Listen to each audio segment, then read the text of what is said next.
Hello students, I am Dr. Vinod Kamble.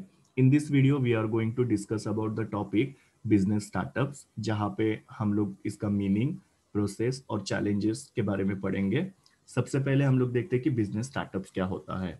तो business startup जो है, ये कुछ यंग कंपनीज होती है या नए बिजनेसेस होते हैं जो एक या एक से ज्यादा एंटरप्रेन्योर्स या बिजनेसमैन सेटअप करना चाहते हैं। उनके पास कोई भी एक यूनिक प्रोडक्ट या सर्विस होती है जिसको वो लोग प्रोड्यूस करके मार्केट में ऑफर करना चाहते हैं, तो उसको हम लोग स्टार्टअप बोलते हैं। ना स्टार्टअप जो होते हैं उनको शुरुआत में फाइनेंस का काफी ज्यादा प्रॉब्लम फेस करना पड़ता है। ये लोग अपना जो कैपिटल होता है वो अपने फ्रेंड्स और फैमिली से कलेक्ट करते हैं। तो इनका ये जो फाइनेंस का प्रॉब्लम है उसको सॉल्व करने के लिए उन लोगों को जो भी फाइनेंस प्रोवाइडर्स होते हैं उनको कन्विंस करना पड़ता है। उनको अपना पूरा बिजनेस प्लान जो होता है वो समझाना पड़ता है और किस तरीके से वो बिजनेस प्लान को एग्जीक्यूट करेंगे और किस तरीके से उनका बिजनेस प्लान इफेक्टिव है जिससे वो मैक्सिमम प्रॉफिट कमा सकते हैं। ये फाइनेंसर को उनको कन्विंस करना पड़ता है, तब जाके फाइनेंसर जो होते हैं वो इनको फाइनेंस प्रोवाइड करते हैं ना। बहुत सारे ऐसे स्टार्टअप्स हो सकते हैं जो फेल हो सकते हैं, बट अगर हम लोग देखेंगे तो काफी सारे ऐसे भी स्टार्टअप्स हैं जो काफी ज्यादा सक्सेसफुल हो चुके हैं। जिसमें सबसे पहले है माइक्रोसॉफ्ट, जो बिल गेट्स इन्होंने सेटअप किया था। दूसरा है फोर्ड मोटर्स, जो हेनरी फोर्ड इन्होंने सेटअप किया था। और तीसरा है मैकडोनल्ड, जो रे क्रोक इन्होंने सेटअप किया था। ये कुछ एग्जांपल्स है जो ऐसे स्टार्टअप्स है जो काफी ज्यादा सक्सेसफुल हो चुके हैं। अभी हम लोग देखते हैं कि अगर हम लोग को स्टार्टअप्स शुरू करने हैं तो उसमें क्या क्या स्टेप्स या प्रोसेस इन्वॉल्व होता है। सबसे पहले जो बिजनेसमैन है उसको बिजनेस की आइडिया जनरेट करनी पड़ती है ना। बिजनेस की आइडिया जनरेट करना मतलब क्या कि हम लोग को कौन सा प्रोडक्ट या सर्विस जो है वो हम लोग बना के बेच सकते हैं, हमारे टारगेट ऑडियंस कौन होते हैं और हमारे प्रोडक्ट के अंदर क्या यूनिक है, वो यहाँ पे उनको डिसाइड करना पड़ता है। दूसरी चीज, बिजनेसमैन को कस्टमर सेगमेंटेशन करना पड़ता है। कस्टमर सेगमेंटेशन मतलब क्या होता है कि कस्टमर्स को डिवाइड करना होता है। अभी कस्टमर्स को अलग अलग बेसिस पे डिवाइड किया जा सकता है, जैसे डेमोग्राफिक्स है जिसमें एज, जेंडर, इनकम, एजुकेशन, इसके हिसाब से कस्टमर्स को डिवाइड किया जा सकता है। साइकोग्राफिक का मतलब क्या होता है कि यहाँ पे कस्टमर्स को एटीट्यूड और परसेप्शन के बेसिस पे डिवाइड किया जा सकता है। और जियोग्राफिक का मतलब क्या होता है, अर्बन और रूरल, या फिर वो कौन से कंट्रीज से बिलोंग करते हैं उस बेसिस पे कस्टमर्स को यहाँ पे डिवाइड किया जाता है। नो, कस्टमर्स को डिवाइड करने के पीछे का पर्पस ये होता है कि यहाँ पे जो बिजनेसमैन है वो जानना चाहते हैं कि कस्टमर्स के लाइक्स और डिसलाइक्स क्या है। उनको जो हम लोग प्रोडक्ट बेचेंगे वो क्या प्राइस में बेचेंगे, किस तरीके से हम लोग प्रमोशन करेंगे ताकि हम लोग कस्टमर्स को अट्रैक्ट कर पाए, और किस तरीके से हम लोग हमारा डिस्ट्रीब्यूशन चैनल जो है वो डिजाइन कर पाए। तो ये सारे डिसीजन लेने के लिए कस्टमर्स को डिवाइड करना बहुत जरूरी होता है। और सबसे इंपॉर्टेंट होता है कि बिजनेसमैन को बिजनेस शुरू करने से पहले मार्केट रिसर्च करना पड़ता है, जिसमें वो मार्केट कंडीशन फाइंड आउट करते हैं कि जिस मार्केट में वो बिजनेस करना चाहते हैं वहाँ की इकोनॉमिक कंडीशन कैसी है, वहाँ के कस्टमर्स की डिमांड क्या है, वहाँ का लॉ एंड ऑर्डर कैसा है, वहाँ का पॉलिटिकल एनवायरनमेंट कैसा है। ये सारी इंफॉर्मेशन जो होती है वो बिजनेसमैन को कलेक्ट करनी होती है। दूसरा स्टेप है को फाउंडर। ना, सबसे पहले फाउंडर्स कौन होते हैं। तो फाउंडर वो पर्सन होते हैं जिनके दिमाग में बिजनेस की आइडिया आती है या जो ये स्टार्टअप्स को शुरू करना चाहते हैं, लेकिन ये जो फाउंडर्स होते हैं उनके पास चाहिए उतना फाइनेंस या ह्यूमन रिसोर्सेस अवेलेबल नहीं होते हैं, या बिजनेस को लगने वाले स्किल शायद तक उनके पास अवेलेबल नहीं होते। तो ये फाउंडर्स क्या करते हैं, को फाउंडर्स को ढूंढते हैं। को फाउंडर्स का मतलब क्या होता है, पार्टनर्स। सो ये पार्टनर्स जो होते हैं वो क्या करते हैं, अपने साथ फाइनेंस ला सकते हैं या ह्यूमन रिसोर्सेस ला सकते हैं, या फिर उनके जो स्किल्स है उसकी वजह से बिजनेस में हम लोग को काफी ज्यादा बेनिफिट हो सकता है। तो इसके लिए बिजनेसमैन जो होता है वो अपने लिए क्या करता है, एक पार्टनर ढूंढता है। थर्ड वन है प्रोटोटाइप्स। ना, प्रोटोटाइप का मतलब क्या होता है कि जो भी प्रोडक्ट हम लोग बना के बेचने वाले हैं वो प्रोडक्ट का पहले हम लोग को सैंपल बनाना होता है या मॉडल बनाना होता है या उसका एक सिमुलेशन या उसका एक स्केच बनाना होता है कि हमारा प्रोडक्ट किस तरीके से दिखेगा। ना, प्रोटोटाइप के पीछे का मेन मोटिव ये होता है कि जो हमारा एक्चुअल प्रोडक्ट है उसके डिजाइन को हम लोग यहाँ पे वैलिडेट कर पाए या फाइनलाइज कर पाए। Fourth point is business plan. ना, बिजनेस प्लान एक रिटर्न डॉक्यूमेंट होता है जहां पे बिजनेस के सारे डिटेल्स लिखे रहते हैं, स्पेशली जो नए बिजनेसेस होते हैं, और किस तरीके से हम लोग हमारे ऑब्जेक्टिव्स को अचीव करेंगे उसका पूरा डिटेल जो होता है वो बिजनेस प्लान के अंदर लिखा रहता है। बिजनेस प्लान जो होता है वो कंपनी को अपने गोल जो है वो अचीव करने में हेल्प करता है, प्लस इन्वेस्टमेंट को अट्रैक्ट करने में हेल्प करता है। मतलब बिजनेस प्लान की वजह से बिजनेसमैन जो होता है वो लोगों से फाइनेंस के लिए अपील कर सकता है। बिजनेस प्लान जो होता है वो बिजनेसमैन को एक प्रॉपर ट्रैक पे रखता है, मतलब उनको एक गाइडेंस मिलता है कि किस तरीके से वो अलग अलग एक्टिविटीज को एग्जीक्यूट करेंगे ताकि वो अपने बिजनेस के जो गोल्स है उसको अचीव कर पाए। ना बिजनेस प्लान के अंदर क्या क्या चीजें इंक्लूड होती है, तो उसके अंदर एग्जीक्यूटिव समरी होती है, देन मार्केट ओवरव्यू, मतलब जिस मार्केट में हम लोग प्रोडक्ट बेचने वाले हो मार्केट की कंडीशन कैसी है, कस्टमर एनालिसिस, मतलब कौन से कस्टमर्स को हम लोग प्रोडक्ट बेचने वाले हैं, उनके लाइक्स और डिसलाइक्स क्या है, उसी के साथ साथ हमारा प्रोडक्ट और सर्विस क्या है उसका डिटेल लिखा रहता है। देन बिजनेस और रेवेन्यू मॉडल, मतलब किस तरीके से हम लोग बिजनेस करेंगे और कितना प्रॉफिट हम लोग को एक्सपेक्टेड है। कंपटीशन का एनालिसिस जो होता है वो भी वहां पे लिखा रहता है कि कितने कॉम्पिटिटर्स मार्केट में अवेलेबल हो सकते हैं।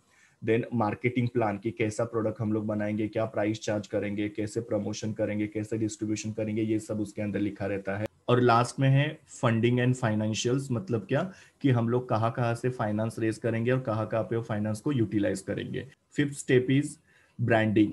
ना ब्रांडिंग का मतलब क्या होता है कि हम लोग जो भी प्रोडक्ट बना के बेचने वाले हो प्रोडक्ट का कुछ नाम, सिंबल या डिजाइन हम लोग को यहाँ पे डिसाइड करना पड़ेगा। ये ब्रांडिंग का पर्पस ये होता है कि हम लोग का प्रोडक्ट जो उसको एक आइडेंटिटी मिले और कॉम्पिटिटर से हमारा प्रोडक्ट जो वो अलग दिखे। अगर सपोज हम लोग हमारे प्रोडक्ट का नाम ही नहीं रखेंगे या प्रोडक्ट का कोई सिंबल वगैरह नहीं होगा तो कोई भी हमारे प्रोडक्ट को आइडेंटिफाई नहीं कर पाएगा और हम लोग कॉम्पिटिटर से अलग नहीं दिखेंगे। सो प्रोडक्ट की एक आइडेंटिटी क्रिएट करने के लिए और प्रोडक्ट को कॉम्पिटिटर से अलग दिखाने के लिए ब्रांडिंग करना काफी जरूरी होता है। ना ब्रांडिंग के अंदर क्या क्या आता है, तो ब्रांडिंग के अंदर ब्रांड नेम आ सकता है, ब्रांडिंग के अंदर लोगो आ सकता है, then brand colour and brand personality. ना ब्रांड नेम मतलब आपको सबको पता है, ये जो कोको कोला है, आईबीएम है, सैमसंग है, ये सारे ब्रांड नेम है। ब्रांड लोगो का मतलब क्या है, जैसे ये मैकडोनल्ड का लोगो है या एप्पल का लोगो है। देन ब्रांड कलर, कलर्स का भी काफी इंपॉर्टेंट रोल होता है, जैसे कि हम लोग अगर कैडबरीज देखेंगे तो कैडबरीज का कलर कैसा है, पर्पल, और अगर किटकैट देखेंगे तो उसका कलर कैसा है, रेड। तो उसकी वजह से भी क्या होता है, लोग हमारे प्रोडक्ट को आइडेंटिफाई करते हैं। और ब्रांड पर्सनालिटी, ब्रांड पर्सनालिटी मतलब क्या, निरमा के अंदर वो स्मॉल गर्ल होती है जो उनकी ब्रांड पर्सनालिटी है, या फिर वोडाफोन के अंदर जो जुजू है वो उसका पर्सनालिटी है जिसकी वजह से लोग वो ब्रांड को जानते हैं। तो इस तरीके से अलग अलग चीजों से हम लोग क्या कर सकते हैं, हमारे प्रोडक्ट का ब्रांडिंग कर सकते हैं और लोग हमारे प्रोडक्ट को आइडेंटिफाई कर सकते हैं। Next one is registration of the firm. Now जब भी हम लोग बिजनेस शुरू करते हैं तभी हम लोग को बिजनेस को रजिस्टर करना काफी जरूरी होता है। रजिस्ट्रेशन की वजह से बिजनेस को एक आइडेंटिटी मिलती है, प्लस बिजनेसेस को काफी सारे बेनिफिट जो होते हैं वो गवर्नमेंट के द्वारा मिलते हैं ना। अलग अलग बिजनेसेस जो होते हैं उनको अलग अलग एक्ट के अंडर रजिस्टर करना पड़ता है। जैसे कि सपोज हमने सोल ट्रेडिंग कंसर्न शुरू किया तो उसके लिए रजिस्ट्रेशन की जरूरत नहीं होती है। पार्टनरशिप फर्म जो है उनको इंडियन पार्टनरशिप एक्ट 1932 के अंडर रजिस्टर करना पड़ता है। जॉइंट हिंदू फैमिली बिजनेस को हिंदू सक्सेशन एक्ट के अंडर रजिस्टर करना पड़ता है। जॉइंट स्टॉक कंपनी को इंडियन कंपनी एक्ट 2013 और कोऑपरेटिव सोसाइटी को कोऑपरेटिव सोसाइटी एक्ट के अंडर रजिस्टर करना पड़ता है। Next step is capital raising. No capital जो होता है वो बिजनेस का ब्लड होता है और बिजनेसमैन को अलग अलग सोर्सेज से अपना कैपिटल जो होता है वो रेज करना पड़ता है। कहाँ कहाँ से बिजनेसमैन अपने कैपिटल रेज कर सकते हैं, तो सबसे पहले है आईपीओ, जिसको इनिशियल पब्लिक ऑफर बोलते हैं, जहां पे कंपनीज क्या कर सकती है, मार्केट में शेयर्स बेच सकती है और पब्लिक से पैसे रेज कर सकती है। दूसरा है बैंक और फाइनेंशियल इंस्टीट्यूशन से लोन के द्वारा भी वो अपने कैपिटल की रिक्वायरमेंट फुलफिल कर सकते हैं। Then crowd funding, crowd funding का मतलब क्या होता है, काफी सारे लोगों से थोड़ा थोड़ा अमाउंट जो होता है बोरो करने का, जिसकी वजह से हम लोग हमारा कैपिटल रेज कर सकते हैं। या फिर बिजनेसमैन जो है पर्सनल फाइनेंस ले सकता है जिसकी वजह से भी वो अपने कैपिटल के रिक्वायरमेंट को फुलफिल कर सकता है। तो ये अलग अलग सोर्सेस है जहां से बिजनेसमैन अपने स्टार्टअप के लिए कैपिटल रेज कर सकता है। And the last step is starting functions of startup. मतलब यहाँ पे क्या होता है, बिजनेसमैन जो अपने बिजनेस को शुरू करता है ना, इनिशियल स्टेज पे शायद तक बिजनेस को उतना ज्यादा प्रॉफिट नहीं हो या फिर बिजनेसमैन को लॉसेस को फेस करना पड़ सकता है।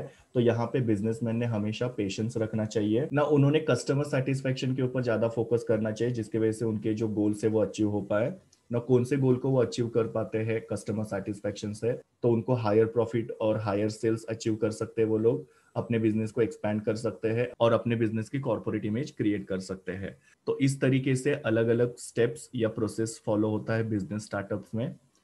अभी हम लोग देखते हैं कि बिजनेस स्टार्टअप्स में बिजनेसमैन को क्या क्या चैलेंजेस फेस करने पड़ते हैं। सबसे पहला चैलेंज है मैनेजिंग फाइनेंस। जो नए बिजनेसेस होते हैं उनको मेजर प्रॉब्लम फेस करना पड़ता है, वो होता है फाइनेंशियल मैनेजमेंट। फाइनेंशियल मैनेजमेंट का मतलब क्या होता है, राइट जगह से हम लोग को कैपिटल को रेज करना है और राइट जगह पे उसको यूटिलाइज करना है। ना जब भी कोई भी बिजनेसमैन इन्वेस्टर से कैपिटल को रेज करता है तो उसके पहले इन्वेस्टर्स को उनको अपने बिजनेस का डिटेल प्लान बताना पड़ता है, प्लस उनको रिटर्न ऑन इन्वेस्टमेंट का अश्योरेंस देना पड़ता है। अगर ये बिजनेसमैन नहीं करता है तो कोई भी इन्वेस्टर वो बिजनेस के अंदर इन्वेस्टमेंट करने के लिए रेडी नहीं होते हैं। उसी तरीके से बिजनेसमैन ने जो भी फाइनेंस ऑब्टेन किया है उसको राइट जगह पे इन्वेस्ट करना है या प्रॉफिटेबल बिजनेस के अंदर इन्वेस्ट करना है ताकि उनको मैक्सिमम रिटर्न मिल पाए। लेकिन काफी सारे स्टार्टअप जो होते हैं उनको प्रॉपर फाइनेंशियल मैनेजमेंट नहीं आता है, मतलब वो शायद तक रॉन्ग जगह से फंड जो है वो ऑब्टेन कर सकते हैं जहां पे उनको शायद ज्यादा रेट ऑफ इंटरेस्ट पे करना पड़ता हो, और कभी कभी ऐसे भी हो सकता है कि वो फाइनेंस को राइट जगह पे इन्वेस्ट भी नहीं करे, जिसके वजह से उनको काफी सारे लॉसेस को फेस करना पड़ सकता है। Second challenge is building right team. यहाँ पे ये जो स्टार्टअप्स होते हैं उनको राइट एम्प्लॉयज को सिलेक्ट करना पड़ता है ना। किसी भी स्टार्टअप को ग्रो करने के लिए उनके एम्प्लॉयज के अंदर प्रॉपर स्किल्स होना बहुत जरूरी है। सो जब भी वो लोग एम्प्लॉयज को सिलेक्ट करते हैं तो उनको वो प्रॉपरली स्किल्स देखना चाहिए कि जो भी हमारे बिजनेस के लिए रिक्वायर्ड स्किल है वो एम्प्लॉयज के अंदर अवेलेबल है कि नहीं। और उसी के साथ साथ स्टार्टअप्स ने एम्प्लॉय रिटेंशन के ऊपर भी ध्यान देना चाहिए। एम्प्लॉय रिटेंशन का मतलब क्या होता है, जो भी हमारे कॉम्पिटेंट एम्प्लॉयज है, जो भी हमारे डेडिकेटेड एम्प्लॉयज है, वो कभी भी जॉब छोड़ के नहीं जाए, इसके ऊपर भी बिजनेसमैन ने ध्यान रखना चाहिए। पर काफी बार क्या होता है कि जो स्टार्टअप्स होते हैं वो प्रॉपर साइंटिफिक सिलेक्शन नहीं करते एम्प्लॉयज का, मतलब उनकी जो प्रॉपर इंटरव्यूज वगैरह कंडक्ट करने चाहिए, उनके टेस्ट वगैरह कंडक्ट करने चाहिए, वो सब चीजें नहीं करने की वजह से इनको स्किल्ड एम्प्लॉयज नहीं मिलते हैं, जिसका बिजनेस के परफॉर्मेंस के ऊपर इफेक्ट हो सकता है। Third challenge is dealing with the competitor. ना जो भी स्टार्टअप्स होते हैं उनको अपने कॉम्पिटिटर्स के साथ प्रॉपरली डील करने आना चाहिए। अगर हम लोग कॉम्पिटिटर से डील नहीं कर सकते हैं तो हमारा स्टार्टअप जो है वो लॉसेस से सफर कर सकता है। तो हमेशा यहाँ पे ये जो बिजनेसमैन है उन्होंने क्या करना चाहिए, कॉम्पिटिटर के स्ट्रैटेजीज के ऊपर ध्यान रखना चाहिए और उसके हिसाब से अपनी बिजनेस की स्ट्रैटेजी जो है वो डिजाइन करना जरूरी है। ऐसा करने से ही वो मार्केट के अंदर सर्वाइव कर पाएंगे और कॉम्पिटिशन को फेस कर पाएंगे। Fourth challenge is effective marketing strategy. Now effective marketing strategy क्या हो सकती है, तो यहाँ पे बिजनेसमैन को क्वालिटी प्रोडक्ट डिजाइन करना होता है, उनको रीजनेबल प्राइस चार्ज करना होता है, देन इफेक्टिव प्रमोशन करना होता है और वो गुड जो है उसको प्रॉपरली कस्टमर्स तक डिस्ट्रीब्यूट भी करना होता है। बट कुछ स्टार्टअप जो है वो इफेक्टिव मार्केटिंग नहीं करते हैं, मतलब वो शायद तक कस्टमर को पुअर क्वालिटी के प्रोडक्ट ऑफर करते हैं, उनके प्रोडक्ट की प्राइस काफी ज्यादा हाई है, उनके प्रमोशंस इतने इफेक्टिव नहीं है या उनका चैनल ऑफ डिस्ट्रीब्यूशन जो इतना ज्यादा स्ट्रांग नहीं है, तो इसकी वजह से क्या होता है, कस्टमर जो होते हैं वो डिससेटिस्फाइड होते हैं। Fifth challenge is lack of proper planning. ना प्लानिंग जो होता है वो हमारे प्री डिटरमाइंड गोल को अचीव करने में हेल्प करता है, मतलब जो भी गोल्स हमने बिजनेस के डिसाइड किए हैं उनको हम लोग प्लानिंग के थ्रू अचीव कर सकते हैं। लेकिन काफी सारे जो स्टार्टअप्स होते हैं वो प्रॉपर प्लानिंग नहीं करते हैं और प्रॉपर प्लानिंग नहीं करने की वजह से उनको रिस्क को फेस करना पड़ता है। तो कहाँ से फाइनेंस रेज करना है, कौन सा प्रोडक्ट बना के बेचना है, हमारे टारगेट कस्टमर्स कौन होंगे, हमारे कॉम्पिटिटर्स कौन है, ये सब चीजों को प्रॉपर एडवांस में प्लान करना पड़ता है। अगर ये लोग प्रॉपर प्लानिंग करेंगे तो इनके सारी जो रिस्क होते हैं बिजनेस के वो मिनिमाइज हो सकते हैं और वो बिजनेस में ग्रो कर सकते हैं। पर काफी बार ये लोग प्रॉपर प्लानिंग नहीं करते हैं जिसकी वजह से इनकी बिजनेस की रिस्क जो होती है वो बढ़ती है और इन लोग को लॉसेस को फेस करना पड़ता है। Six challenge is managing time. मतलब एंटरप्रेन्योर जो होते हैं उनको बिल्कुल भी टाइम वेस्ट नहीं करना चाहिए, हर एक एक्टिविटी के लिए उन लोगों को टाइम मैनेजमेंट करना चाहिए, उनको राइट टाइम पे राइट डिसीजन लेने आना चाहिए, हर एक एक्टिविटी को उनको प्रायोरिटाइज करने आना चाहिए। प्रायोरिटाइज करना मतलब क्या होता है कि कौन सी इंपॉर्टेंट एक्टिविटीज है और कौन सी लेस इंपॉर्टेंट एक्टिविटीज है वो उनको आइडेंटिफाई करने आना चाहिए और इंपॉर्टेंट एक्टिविटीज को उनको पहले हैंडल करना चाहिए और जो लेस इंपॉर्टेंट एक्टिविटीज है उसको उनको बाद में हैंडल करना चाहिए। प्लस उन लोगों को यहाँ पे डिसाइड करना पड़ता है कि कौन से एक्टिविटी को कब स्टार्ट करना है और कब खत्म करना है, जिसके वजह से कोई भी एक्टिविटी के अंदर डिले नहीं होगा। काफी बार क्या होता है कि ये जो स्टार्टअप्स होते हैं वो लोग प्रॉपर टाइम मैनेजमेंट नहीं करते हैं, टाइम मैनेजमेंट नहीं करने की वजह से इनकी एक्टिविटीज डिले होती है, मतलब ये लोग राइट प्रोडक्ट को राइट कस्टमर तक नहीं पहुंचा पाते हैं, जिसकी वजह से बिजनेस का परफॉर्मेंस जो होता है वो अफेक्ट हो सकता है। And the last one is winning customer trust. Now आजकल के कंपटीशन के वर्ल्ड में कस्टमर ट्रस्ट जो होता है उसको विन करना काफी डिफिकल्ट या चैलेंजिंग टास्क हो सकता है। जब कस्टमर सेटिस्फाइड होते हैं, कस्टमर लॉयल होते हैं, तो उसकी वजह से स्टार्टअप जो होते हैं वो ग्रो कर सकते हैं। बट काफी बार क्या होता है कि ये जो स्टार्टअप्स होते हैं वो कस्टमर को सेटिस्फाई नहीं कर पाते हैं। उसके रीजन क्या हो सकते हैं, तो उनके प्रोडक्ट की क्वालिटी जो है काफी पुअर है, वो लोग काफी ज्यादा हायर प्राइस चार्ज करते हैं, उनके प्रमोशंस इतने इफेक्टिव नहीं है, या उनका चैनल ऑफ डिस्ट्रीब्यूशन जो है वो इतना ज्यादा स्ट्रांग नहीं है, जिसकी वजह से कस्टमर जो है वो डिससेटिस्फाइड होते हैं। एंड अगेन हम लोग को बिजनेस में लॉसेस को फेस करना पड़ सकता है। तो ये सारे चैलेंजेस थे बिजनेस स्टार्टअप्स के। ये मेरे यूआरएल है जहां से मैंने इमेजेस लिए हैं। Thank you students, please do like, share, comment and subscribe to my YouTube channel, and also recommend my channel to your friends. We will meet in the next video.